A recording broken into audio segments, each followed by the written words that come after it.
Okay, we're getting ready for race 3. It's back to twice around now that the big bad tanker's gone by. And we've got boats pretty well spread. The pin is open. And the pin's not a bad place to start. Midline was the best place last race. Oh, a little jamming in there. There's Ika, Kevin Wyant trying to come into the committee boat. And it looks like he might even fit in. Oh, he doesn't go for it. I think he would have fit in there. Okay, we see Blue Jays easy to pick out. There's Franzel and John Power looking good in the black boat, Warp Drop. That's Charlie Quigley down a lure to Franzel. Quigley's got a little bit of separation from Trevor Perkins, not a lot. So our best boats are indeed in the middle. And Trevor's got plenty of room to leeward. The next group is a ways down. That group's looking a little staggered. Some boats were right on and some boats were not. But John Power looking good here. And the fleet appears to have been headed slightly. Not enough to tack though, because there isn't any room to tack.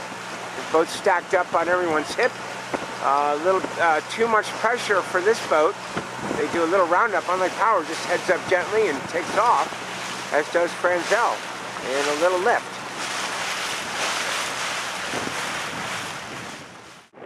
John Power continues to lead that group over to the right.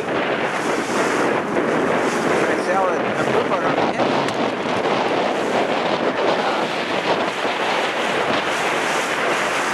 Dave Bryan's in there somewhere.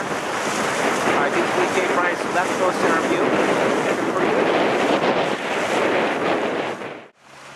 Well, I think Trevor Perkins is in the lead now, but he gets any more lifted, he's overstood. However, that wouldn't be such a bad thing because that would make trouble for the boats that went right. And if Charlie Quigley was able to stay with him, close behind, they've actually been headed a little bit. And softened as well. Notice how straight up they're standing, which is bad news given considering this group is now gaining and could cut them off. In fact, Franzel is laying the mark in that lift. And looks like we'll have John Power. So let's see what happens here. Wide now. If these guys can get in, I don't know. I think Trevor might have it, but Quigley does not. Quigley goes the bear off. It's a tough bear off for sure. And Trevor's going to just tack in, and I think he might be legal because Franzel's lifted in that puff and does not have to go above close haul to avoid him. So Trevor just makes it in there, and Quigley almost crashes.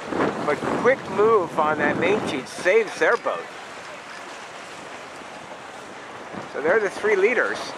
And then Wasabi is next with Berrey.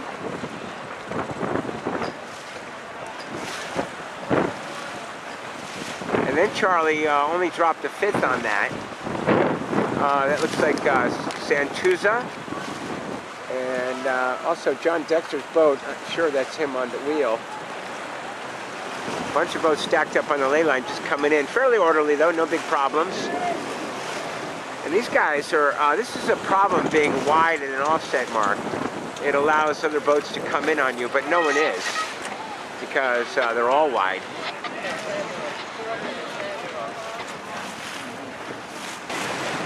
So a tough getaway for Santuza, but it looks like they're going to be able to do it. They jived, and so did the boats behind them onto their breeze, but somehow they're winging or trying to wing and get away. Once you can get winged into a lane, you're looking good.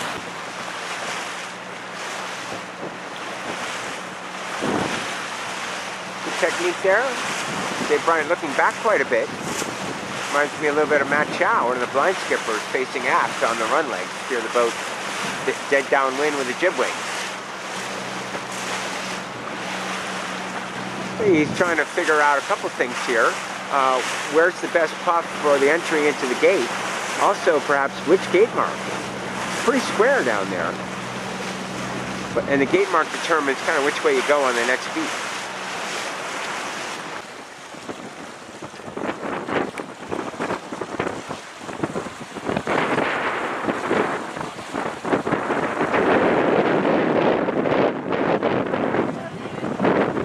In this boat, the crew is helping hold the boom down, but also calling the puffs into the gate. racing class is committed to the right-hand gate. And not sure they have an overlap on this 3760.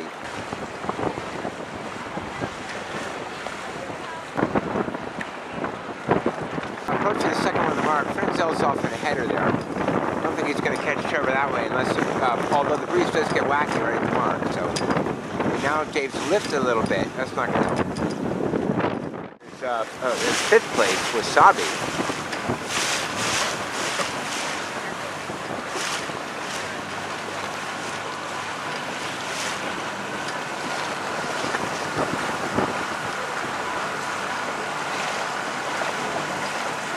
Franzel got a nice shift over there, but it's not going to be enough. He's too far away from the mark.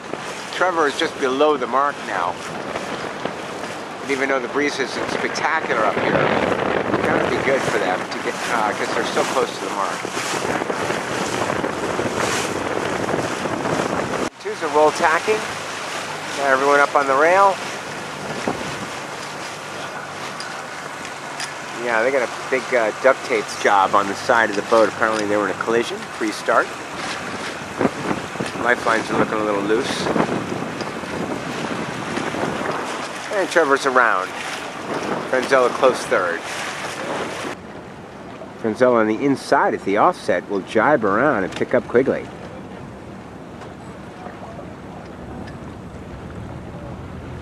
Quigley taking the low road to get away from Franzel, but no pressure yet to fill that jib. And this lull up top, they're going to wish they had spinnakers. Of course, down below in the puffs, I'm glad they don't.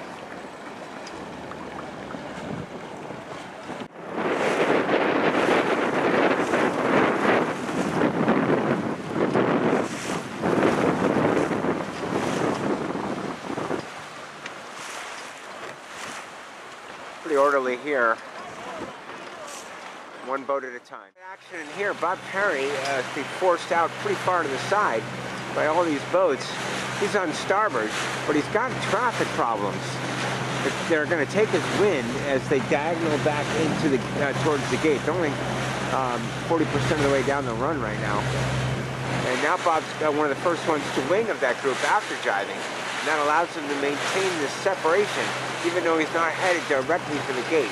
He needs to keep speed up, and then can cut in at a higher reaching angle later on the inside, despite the bad air later on.